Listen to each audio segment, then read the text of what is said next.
All right, hello and welcome everyone. Again, my name is Sarah Lustig and I am your co-host today. Welcome to today's session from Credo InfoLit Learning Community. Before we officially get started with our special guest speaker, I'd like to introduce you to Henrietta Verma. She is from Credo and she's here to tell us a little bit about today's session. So take it away, Henrietta. Thanks, Sarah, and welcome everybody. Today I would like to welcome our speaker, April Shepard. And April is the Assistant Director of Public Services at Arkansas State University. Now I am the Assistant Library Director. Oh, sorry about that. I should have asked beforehand. Well, a new job is exciting. I hope you have lots to tell us. April is going to talk to us today about how to get faculty more involved in your information literacy efforts. I know that over the summer she was going to develop a LibGuide that she's going to talk about today. So, April, it's all yours. Thank you. Well, thank you. Before we get started, we have a couple of poll questions. Just kind of get a feeling for where everyone is at. So the first one is, what is your experience with faculty outreach? Do you have a lot? Are you new to it? Are you a new librarian? So if you'll just answer that so we can kind of see where everyone is.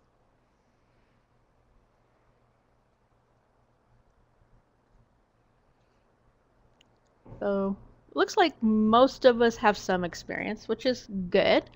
For those of you who are new, I hope you get something out of this. I hope everyone gets something out of this. So our next question is just fill in the answer here. What type of challenges have you faced with trying to reach out to faculty? I have learned a lot of lessons. I've had some successes, but not everything has been successful. I've ran into some brick walls. I think we all have. So just some of your challenges. Lack of interest. That's always a big one. Resistant to change. Yeah, they're too busy. Yeah.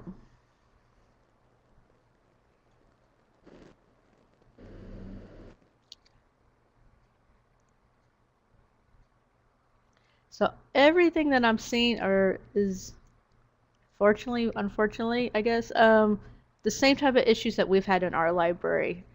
Trying to get faculty to accept that we're experts in our field, trying to get them to make time for us, trying to get them to be interested, trying to get them to understand how we could help. Those are all been challenges that we've had.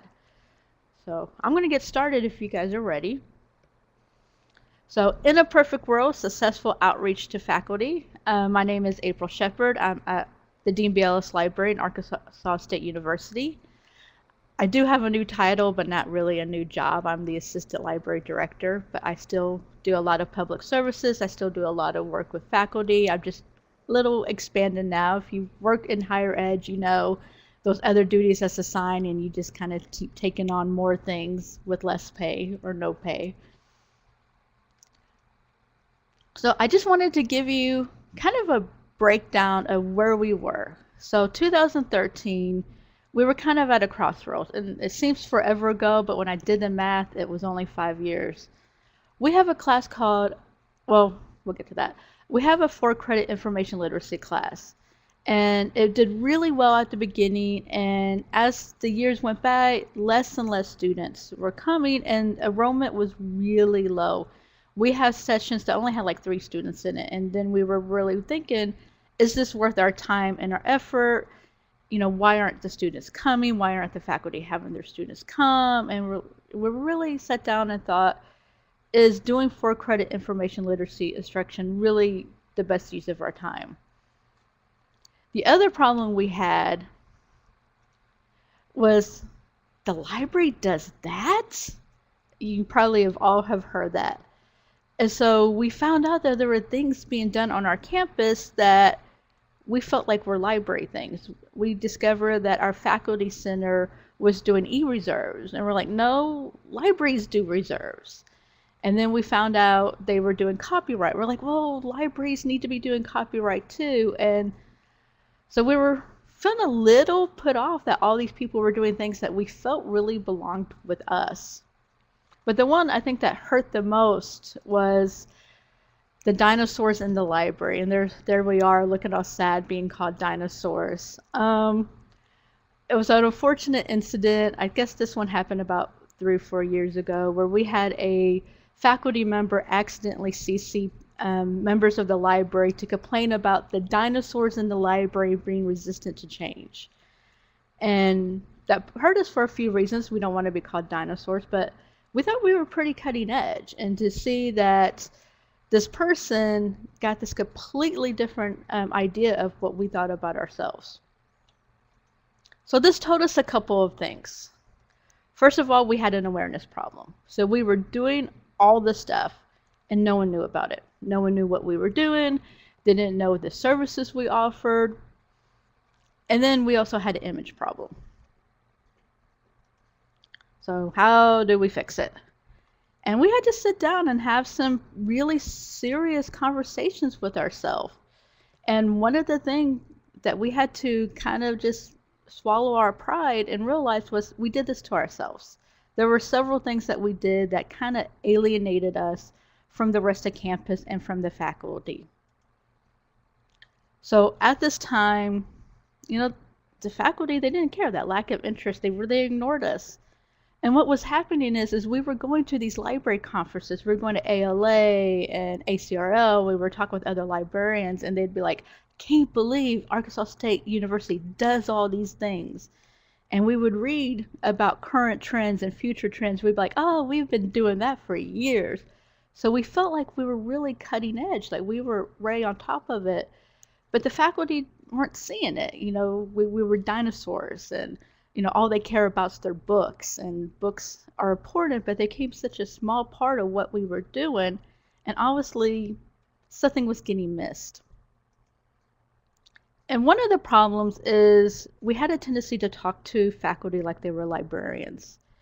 And I think there's a couple different reasons. One of all, you don't want to offend your faculty. And when I was first becoming a librarian, I was a little worried that I was talking down to them, because I had that happen one time. I had a faculty member say, I'm not dumb. And so it kind of changed how I talked with them. But what it is we kind of got stuck into using this really library jargon information, our acquisitions and our ILS. And it became a problem because we were, again, alienating ourselves because we weren't talking on the same level. And if you know anything about faculty, a lot of faculty, it's hard to admit when you don't understand something, especially when you feel like you're on a university campus, you should be an expert to admit that you don't know this. And you can see my little picture here that the guy with the really wide contraption, that's kind of what we were doing. And part of it was we had a really siloed campus. The library did these things, and the museum did this thing, and the writing center did this. We never collaborated. So we never, ever talked to each other. And the more that we were using this jargon language, the more we were kind of sitting in our tower. And that little icon in the corner is our tower. We're literally in a tower. And I don't think we realized that became kind of figurative, that we acted like we were in a tower. And so what happened is we were hanging on to this past of, this is what libraries do, and this is the roles, and this is what we have say in, and this is, these are these things. And we held on really, really deep. But somehow we expected the faculty to see all this other stuff we were doing. And we were hanging on to books, and which are important, but we really did hang on to them. And we hanged on to this terminology, and we hanged on to this control that we felt we had to have over the library. We were really possessive of it. And somehow expected people to see all the stuff we were doing, and to see this purpose we had, and to see how we could benefit people. So yeah, we did it to ourselves. And like I said, it was hard to admit that. So the first thing we had to do was get out of the library. And there's a couple of different things. First of all, it's just a mental a break. We were in our tower, and we were our haughty librarians in our cardigans, and we knew better, and getting out helped. Today, very little of our one-shot information literacy instruction happens in the library. I did 2 earlier this week, and I can't even remember the last time in years that I've had more than one session in the library. We are all over campus. I know how to use the equipment in pretty much every single classroom on campus. I'm everywhere. We also tried to make ourselves more visible in other ways.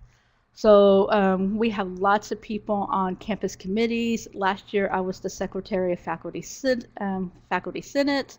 We have librarians that are on the undergraduate curriculum committee. We have people in Faculty Senate again. We have people on the assessment committee. So we're everywhere. So we're a lot more visible than we used to be. Because before, when we were in our tower, we really stayed inside. We didn't go out unless someone made us go out.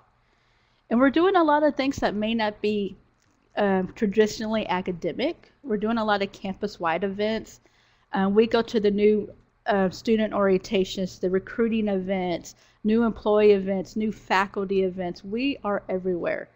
So in just probably about 3 years, maybe 4 years, we went from almost never leaving the library to we're kind of like cockroaches now on campus. We're everywhere, which is good.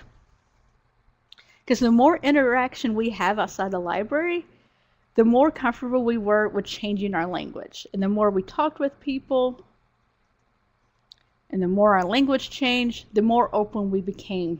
And that's open in all ways. I tried to decide how to best phrase that sentence where it kind of covered everything.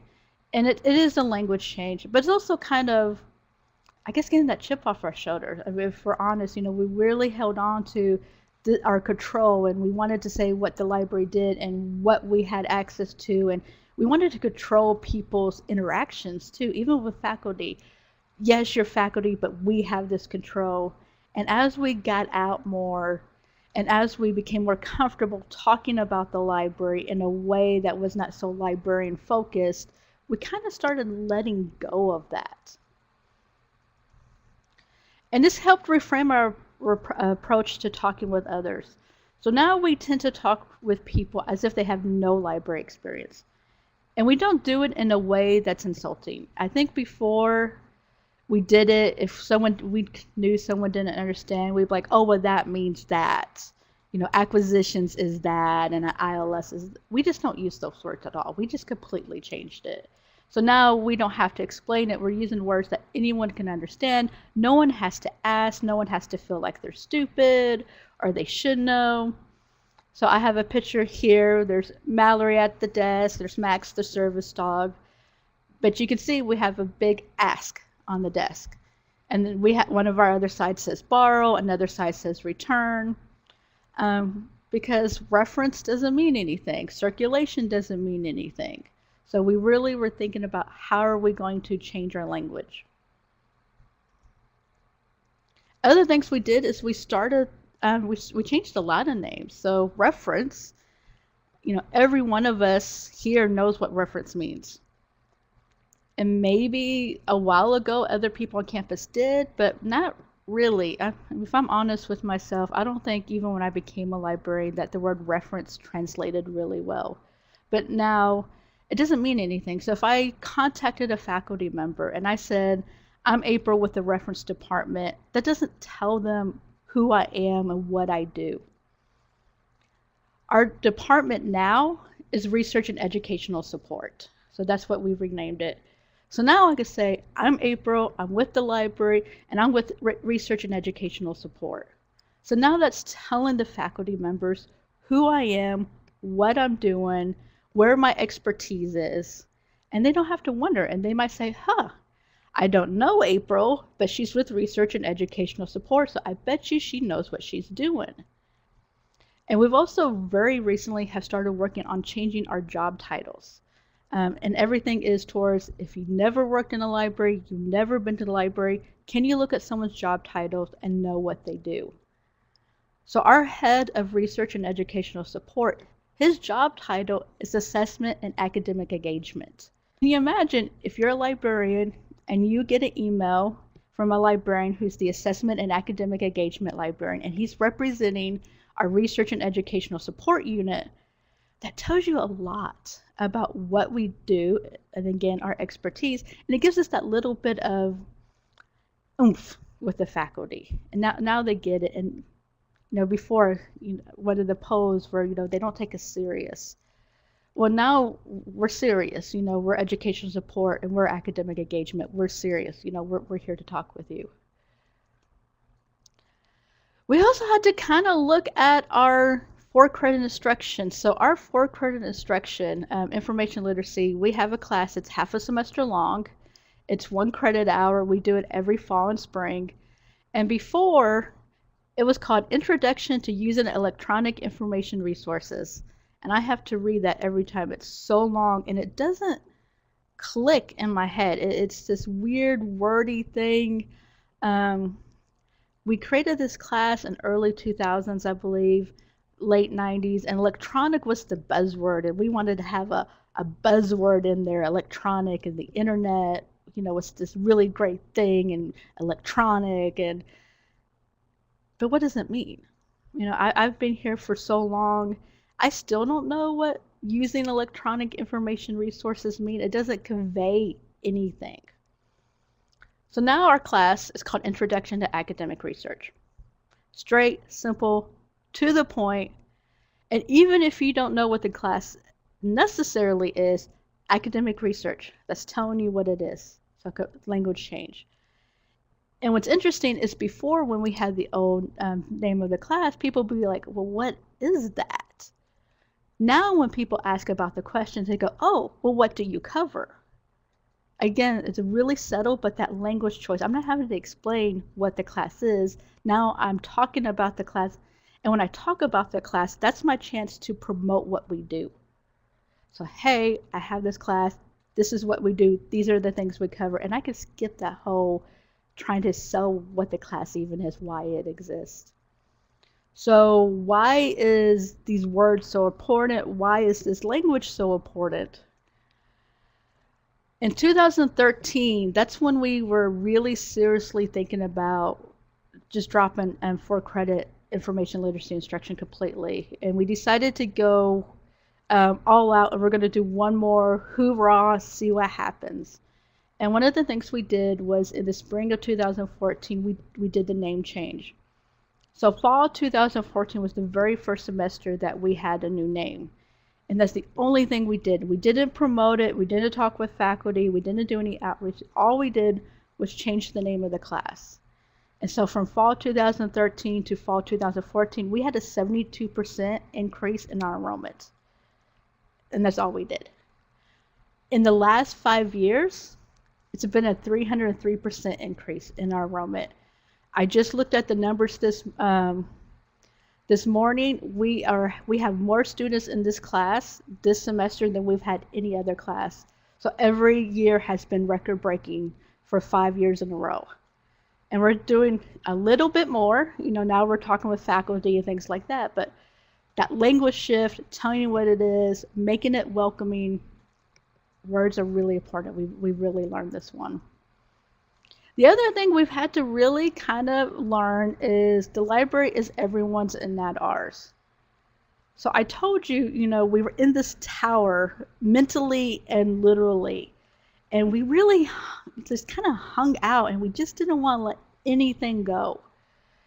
And I had this eye-awakening experience about 3 years ago. I was at a conference for institutional repositories, and I was complaining to another librarian because this department on campus wants to do a repository, but that's what libraries do, and libraries should be the ones who do repositories. And he looked at me, he said, so?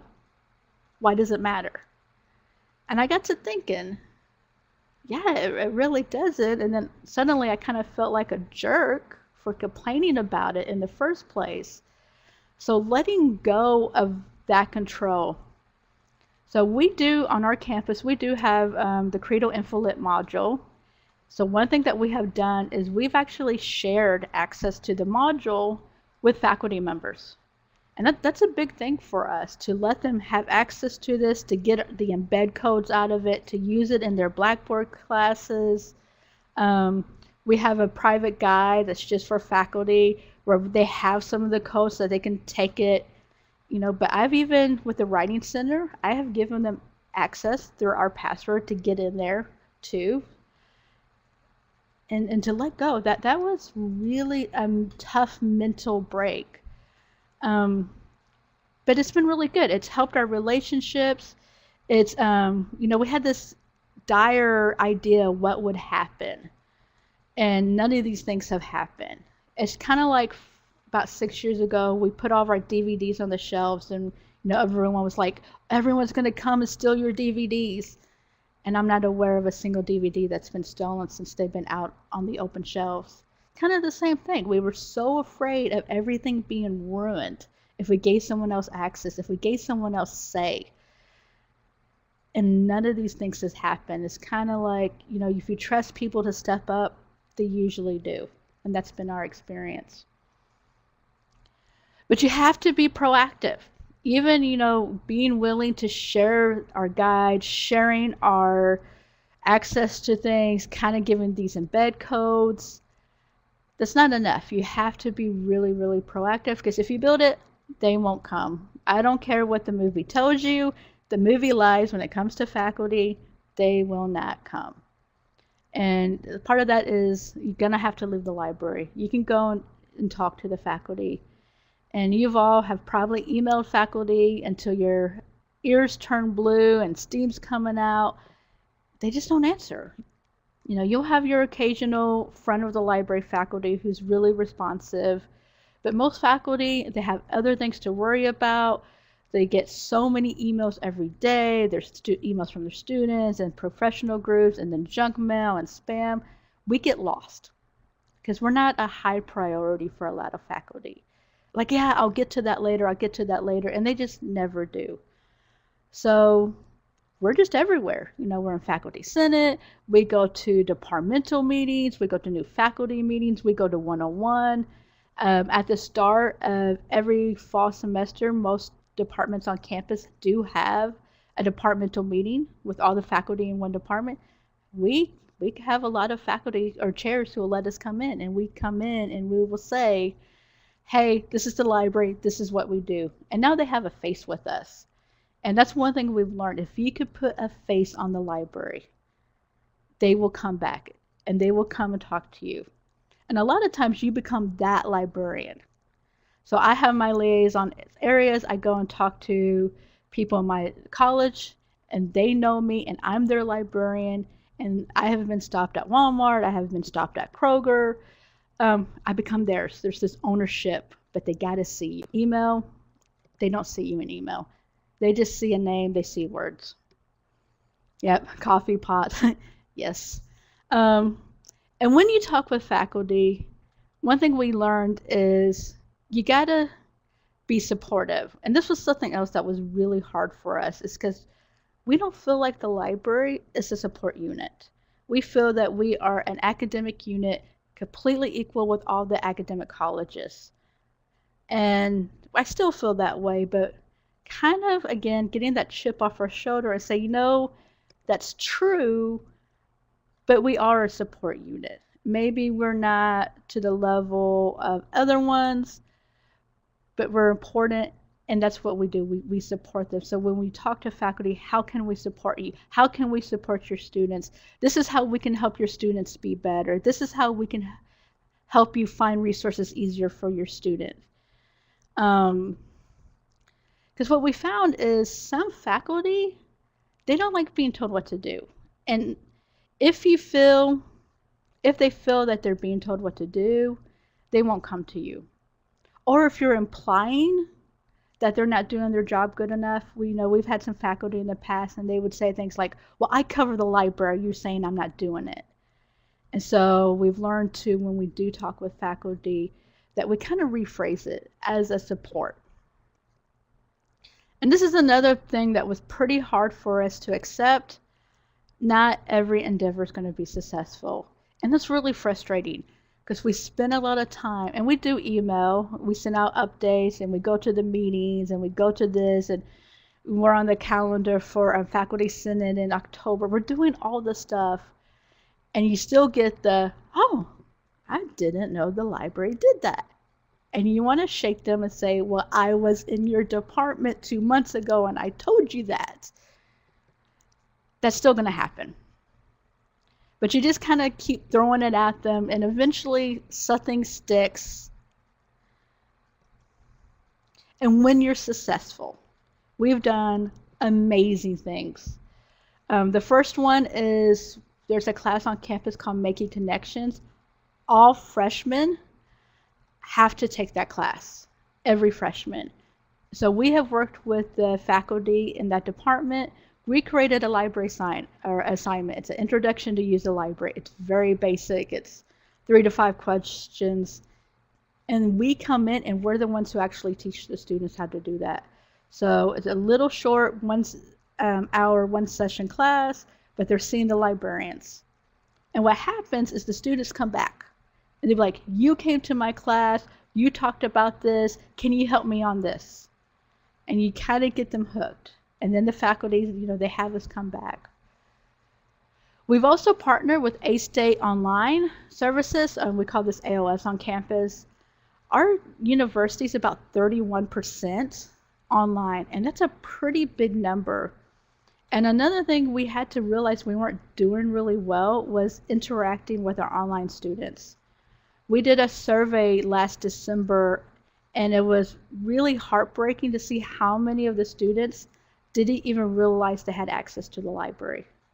So we started working with AOS, and we created these videos, and they're online tutorials, how to find a book, how to find an article, how to cite, how to do an annotated bibliography, things like that. And so now we have those. We also worked with Blackboard, our Blackboard administrator, to make the library more prominent in Blackboard. So the link used to be to the side, and it kind of got dug under course tools, and it was hard to see. Now the link to the library is prominent. We also have a page for the online students. So when the online students click on that library link, there's all this information that's relevant to online students, how to log in from off campus, the link to our tutorials, here are the resources, here's who to contact if you have issues with all the proxy. And this was a really big deal for us because we tried several years ago to get AOS to let us have input on the library page for students, and they were really resistant. They weren't that willing to let us work with us, and I think part of it is we came at it the wrong angle. You're not doing it right, we know how to do it better. And I think is how we came across that. And now we really learn, we're support. So let us support you to make a better page. And what ended up happening is they pretty much gave us complete control over their page. We can't manually add it, but we could tell them what to add, what order. We send them a script in a Word, they add it now. So now we're becoming this expert, where before they didn't even talk with us. They would add things to the library page and not even look to see if it was relevant. We've also started partnering with local high schools. We have 13 high schools that we work with.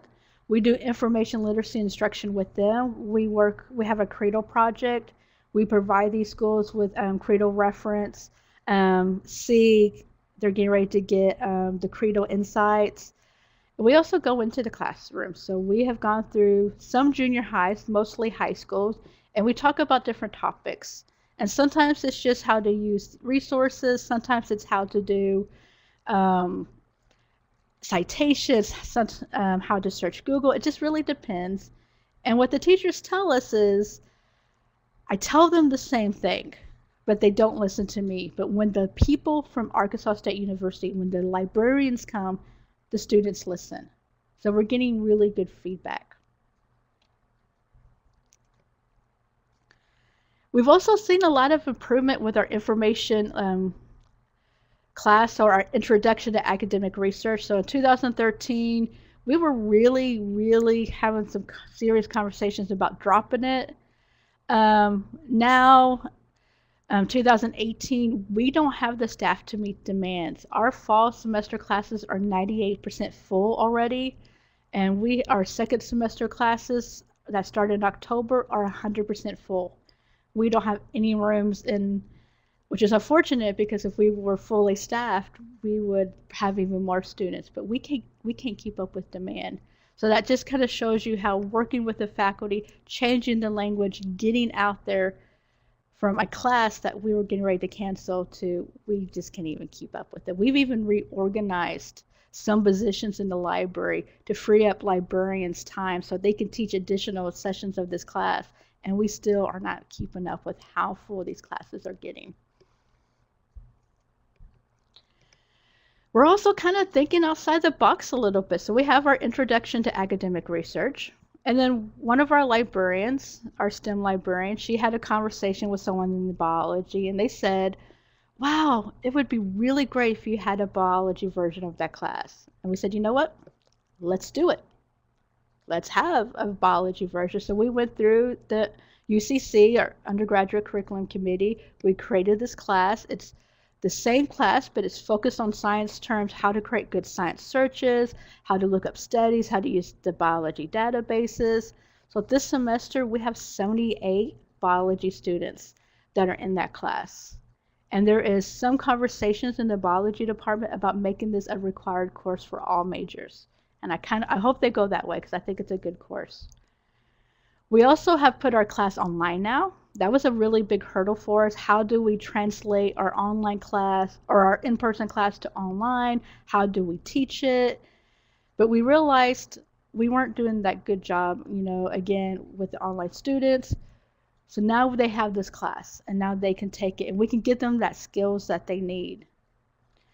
We're also working with the local high schools, so students in certain schools, if they have an agreement with Arkansas State, can take concurrent classes for at the high school for college credit. So our online introduction to academic research can be taken by the concurrent students, and they can actually be in an online class with real college students getting college credit and start getting this information literacy instruction before they even get to Arkansas State or whatever college that they go to. And we are having conversations about, I think, 2 or 3 more classes that we have talked about doing. We have this whole wish list of if we have a full house, if we can get our positions filled, other classes that we want to offer. So talking is nice, and that 303% that you saw earlier is nice, but it wasn't just talking. When you talk with people, you gotta have data. You gotta back up what you preach. So we could talk about how great the library is all the time. Here's access to these resources. This is how we're gonna make your students better. Okay, but how? And this is important both at the faculty level and the administrator level. So when we started really looking at our class and reevaluating our information literacy and reevaluating our outreach and our things like that, the first thing we did was actually went and talked with our provost. So this is what we want to do. And we brought her the data and we got her support, and then we went to the faculty. And it works both ways. So we're great, but let me show you why we're great. And when we started, we didn't have a lot of data, and that was hard. So what we did is we made use of readily available literature. So there is a citation there. This is Stack Serial Search Engines and Student Success. First year undergraduate students, library use, academic achievement, and retention. This was a really important, this came out in 2014, which is really about the time we were starting to promote and ramp up the promotion of our information literacy class and the things that we're using. And this study shows that students who came to the library just one time, once, that's all it took, these students had higher GPA and higher retention. And what's interesting is this study actually broke down GPA and retention rates by activities. So things like logging into a database had even higher retention rates. So we took this data and we were sharing it with the faculty. Come to the library, look at this data, this is what we're doing, this is why we want you to come, this is why this is important. And we pulled out the data and we were constantly sharing this. And you have to make your data relevant. So we had our data, but we knew what we needed to do was make it hit home. So we needed local data to kind of support what was being seen on a national level. And local data makes it more real. It's kind of like, people say you don't understand what it's like to have children till you have children. Well, in a way that's true. Or I had a kid who had surgery, so I didn't know what it was like to have a sick kid until I had a sick kid. I could empathize. I thought I knew, but you got to make it real. So this is what's being said on a national level. Now let me show you my university. Let me show you Arkansas State. And we did this a couple of different ways. We did some self-assessment, and we also sought help from outside the library. So we have an Office of Institutional Effectiveness, and we got them to pull data for us. So some of our data that we used, especially at the beginning, because we didn't have a lot yet, we were still kind of getting into the hang of assessment and the hang of pulling data and making the data relevant. We use a lot of anecdotal. And so we have some quotes here. I understand the library and the internet like never before. It's incredible, really. It helped me with all my final papers, which played a key part of me graduating this summer. So both of those were student comments made in our 4-credit information literacy instruction. Our class, every semester, all of our classes that we do for credit get a survey at the end. They rate us as professors. Sometimes they tell us we're hot. Not me, I've never gotten that comment, but some of my other librarians do. But we get a lot of really good insight, and the feedback is really overwhelmingly positive. And then very recently, about 2 weeks ago, I had a conversation with an online faculty member. And we did over the summer, one of our librarians embedded in the class, and they had the librarian's corner, and they did all this work. And she told me, having an embedded librarian completely changed my class. This is the best work my students have ever done, and the most library non-internet resources I've seen used. And she said, I am never teaching an online class without a librarian embedded in it. She goes, I can't believe the quality of work that my students turned in. Well, when someone tells us that, we're going to go tell everyone that they told us that. But it becomes part of that marketing. You have to market yourself. This is what we're saying. This is what we're doing. We have some data that we pull ourselves. So on our campus, we use the Credo InfoLit modules, and we also have Credo Insight. And if you haven't used Credo InfoLit modules in a while, you can go in and edit the test, edit the options to make it relevant. So that's what we did. We took the pre-test and the post-test, and we made it relevant to our library. Can you find this book? What does this mean? There's a bunch of information literacy. How do you do a good search? Is this a good topic? And we test the students at the beginning of the semester, and we test them at the end of the semester for the students who are having information literacy. And so you can see there, pre-test we're about 69, almost 70%. Our post-test scores are a little over 80%. So we could see the difference. And we even break it down. We could see which questions people are doing really good at, what questions that they're struggling with. So this might be, we're getting ready to think about how we're teaching information literacy, because we're seeing some patterns and things that people are scoring low in, even at the pre-test or post-test level. But we can show that we make a difference. And this data is important because our university has strategic goals. And one of the university goals is information literacy. And when we do our syllabus for our 4-credit instruction, we have our little statement of how we're supporting the university goal of information literacy. And when we turn in our data to the assessment office, we could turn in this data here. We are making a difference. We are improving. So the assessment office are big fans of the library. We talked with our institutional effectiveness office, and we had them pull some data for us. So we were at first really interested in our 4-credit class, our Introduction to Academic Research. We said, what? We want to compare the first-year students who take this class with the overall student body. So we had that report earlier that showed that students who use libraries have higher retention. Does our students, do they have higher retention? And that's a pretty big difference. The students who take our class are 88.5% for first year retention, 68.5% overall student body.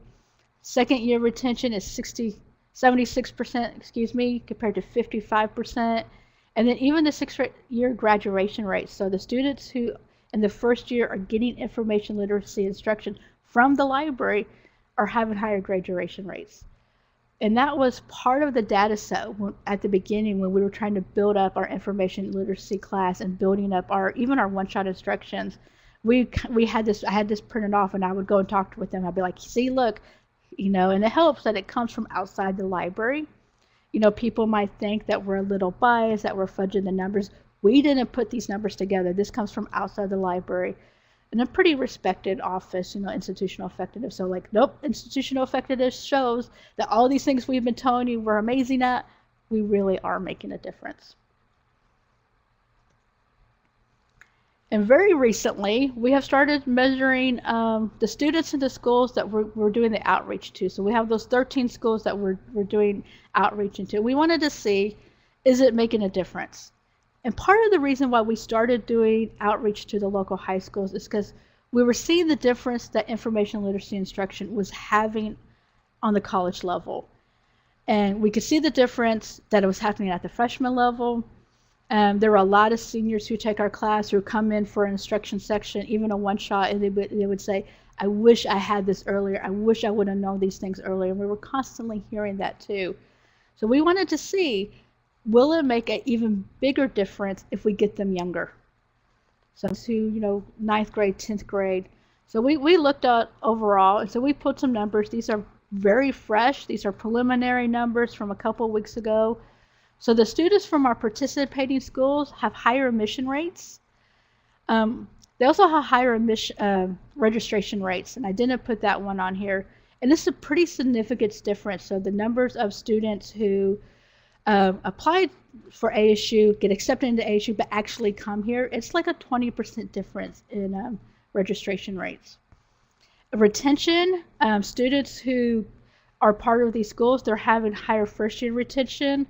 We've only had 1 year of full data for second-year retention, but we know that number's higher. Again, it's similar. So, 3%, 2%, but these really do make a difference. And I know they look small, but some of these really do make a difference.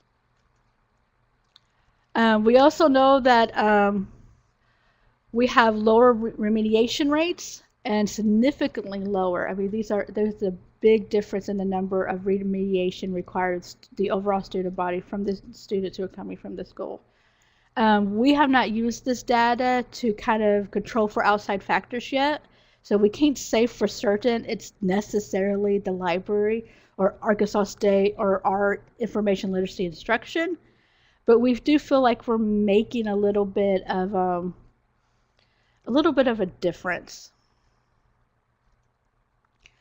And that's one thing, is accepting that the librarians and the library personnel are our best marketers and advocators we have. So when you are at the coffee pot, and something comes up, you'll be like, oh yeah, well that reminds me of what happened in my library. Let me tell you how my library does.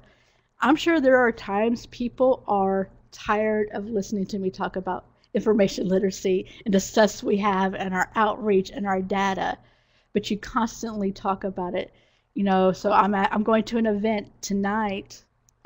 Next week that's going to be on K through 20 initiatives and how ASU can help with reaching the high school students. Well, one of the things I'm going to talk to everyone that I get a chance to talk about is I'll be like, we do information literacy instruction in this class. This is what we're doing.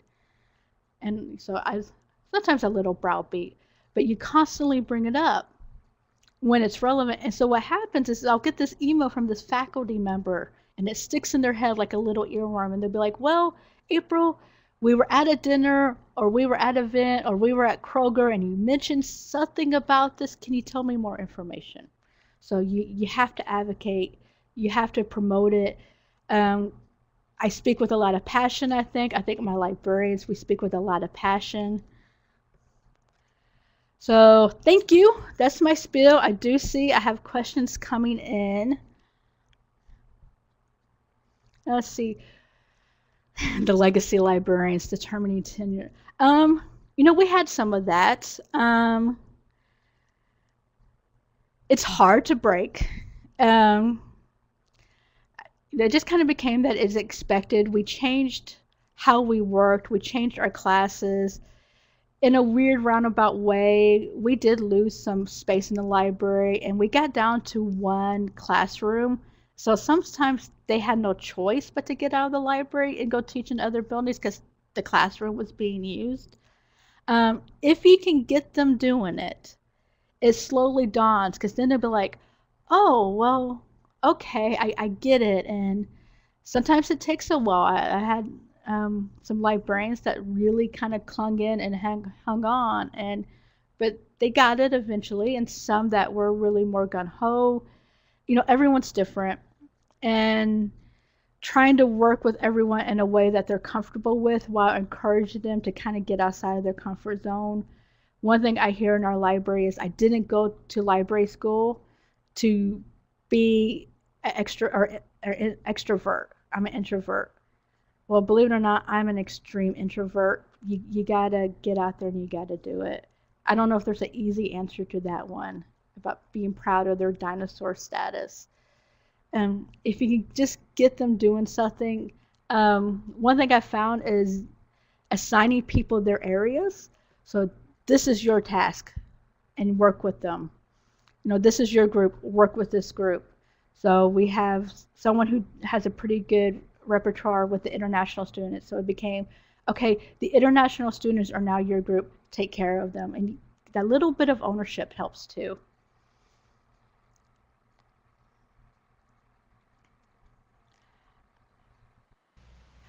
For the percentage of overall students who took information literacy classes, it's pretty small. That's something I hope to change. This semester, we have right under 300 students who are in our information literacy classes. They're not all first year. I'd have to go pull that number. They're over half for sure, which is nice because before, a lot of the students who would take the class just wanted that 1 credit hour, so we had a lot of seniors. But now that the faculty members are seeing the difference in their class, we have a lot of faculty advisors that are now recommending the class to our first-year students. So we're seeing a lot more first-year students than we've ever seen before. How many students were in the InfoLit pool? I'm not for sure without having that right in front of me. How many? Go ahead. Oh, I thought those were the questions, so I was going to ask you my questions. But go ahead, April, if you see something else that you want to answer. How many embedded librarians in the online courses are we planning? As many as we can. We don't do a ton of embedding on our campus right now. It's not that there's not an interest in it. We're a little short-handed at the moment. We do what we can. So far, we have not had to turn anyone down, which I've been very thankful for, but we do know if it blows up that we may have to tell people no. I hope that never happens. So as many faculty who ask us how the embedding works is it really depends on the faculty members, and that's one thing we've learned is we are completely flexible to how the faculty member wants to work. The most successful classes will have us in Blackboard. That's what we use on our campus. And we will get in Blackboard and we will have our own tab, our own section, like a little chat box that they could contact us. We get put on the syllabus.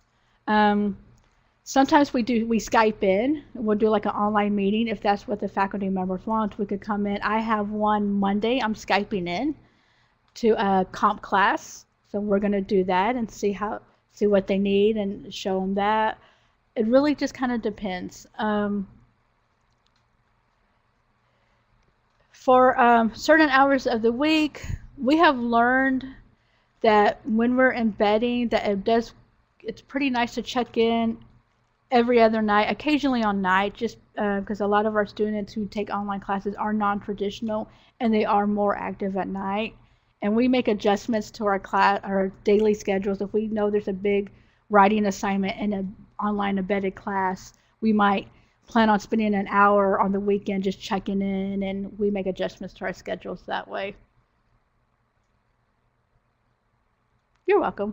When it's on liaison areas, do you focus primarily on schools, or do you have, mostly we focus on academic departments. So I have communications, fine arts, agriculture. Don't ask me how I ended up with agriculture, but I have agriculture. Um, and we try to match people with their background. So I have a degree in philosophy and a degree in fine arts. So I have a lot of the fine arts stuff. I also have an MPA.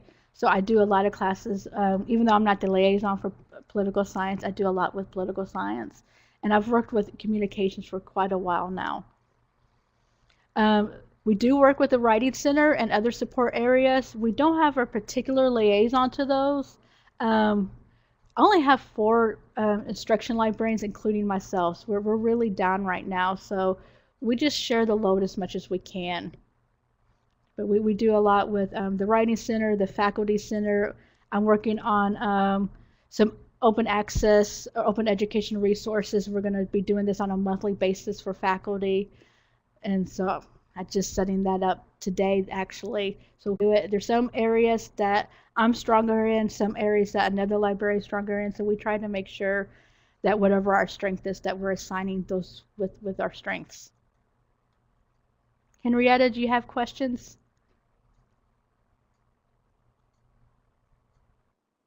Okay. Couple. Hey. There I am. Hi, April. So I wanted to go back to the language changes that you discussed in the beginning of your presentation. And you taught, I forget exactly all of them now, but you were saying, for example, you changed the reference desk from, it doesn't say reference, it says ask, and those kind of changes. How can you figure out, okay, Ask, borrow, how can you return. figure out what language will work best for your population? Because local needs might vary. We talk a lot. We spend a lot of time talking with people, especially students. We have a really great group of student workers. We get feedback from them. They're pretty forthcoming. We have them talk with their peers, what do they think of this? Especially new student workers, because, a student worker who's been here 3 or 4 years, they become acclimated to the library culture, and they kind of get blinders on what it's like to be someone who knows nothing about the library. We also work with new staff, so we're redoing our library website right now. That's one of the things we're doing is looking at the language of our website. We're making a lot of tweaks to it. Well, we have 3 new staff members who've never worked in the library before, so they're part of our website committee. Do you know what this means? No, I have no idea what that means. Okay, if we word it this way, does it make sense to you now? Okay, yeah, I get that now. And then we have students involved with that group too. So a lot of talking. You also got to be fairly flexible. The desk, the letters are there. They're screwed in. They're not going anywhere. But as far as what a title is, what a department's called, how we word something on the website, you have to have that flexibility because that introduction to using electronic resources, that was really buzzworthy 10, 15 years ago. Who knows in 10, 15 years if academic research means anything. We may need to look at it again. So also my colleague was wondering, when you realized that you needed to start doing all these research and you got that dinosaurs email that must have been crushing. God, It was CC, heartbreaking. CC is the worst.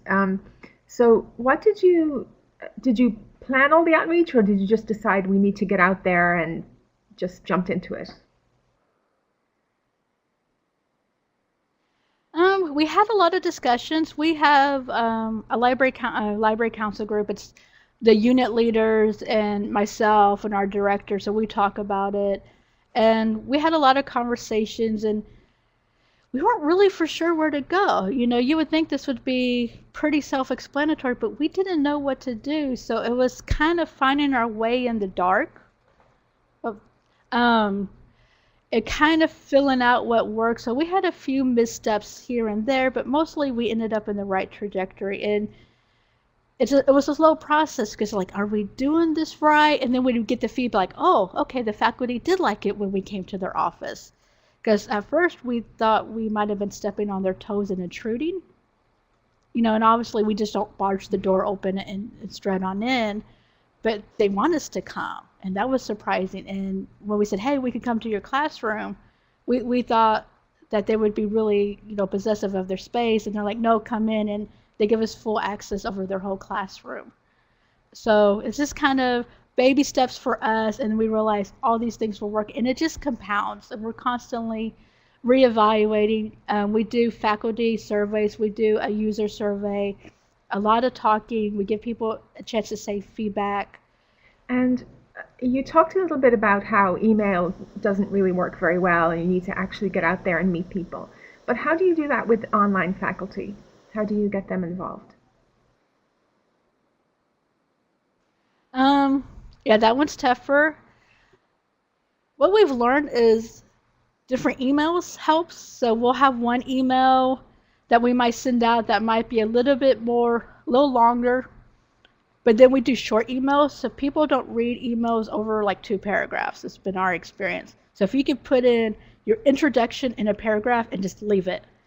I'm April, I'm with the library, I could do all these great things for you. If you want more, contact me, hook them in.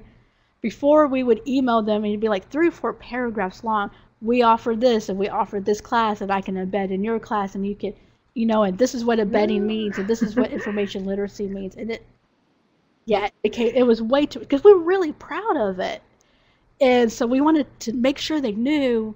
So short emails are better.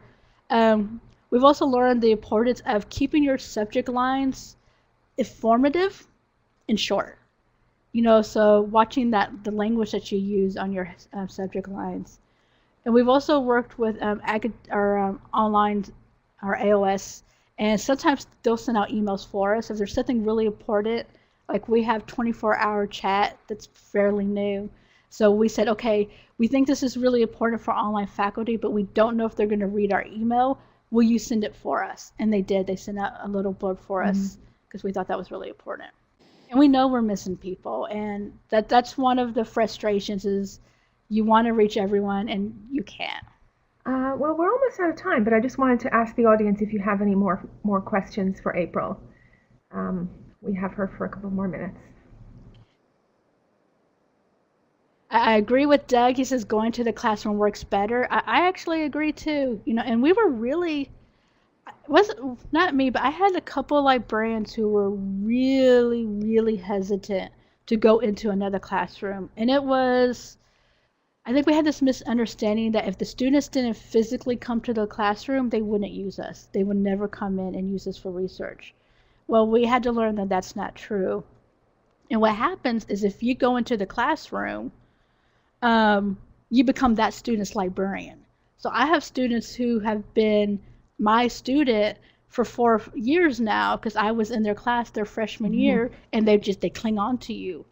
And you came to my class and you talked, some of them even remember what I talked about, the subjects I was looking when I was demonstrating. And the other thing we had to realize is we're not going to break other people's equipment. I had some faculty that they just knew they were going to go into someone else's classroom and they were going to break the projector, and we were going to get in trouble. And then we were going to have to learn how to use a different computer because we had our same setup for a long time and we knew our equipment, and we just had to let that go. And I had a really horrible experience with 97 graduate students where the internet cut off in the middle of class. You make it work. It could have cut off in my class too. So we don't break their stuff. And so that kind of helped. The more you do it, the more these little worries kind of go away. So. Well, I think we are almost out of time then. So is there anything else you'd like to add, April, before we head off? No, if you do have any questions, there's my email address there, and there was also the link earlier to the community. I will check in and I will answer questions there. So you're more than welcome to contact me. I'm always looking for ideas. So if you do something at your library that you just can't believe we don't do at Arkansas State, email me. I'm always Thank you, looking April. for new ideas. That's really helpful, and I hope we'll see everybody in the learning community afterwards to continue the discussion. This was really great. Thanks again. All right. Thank you, everyone. Bye.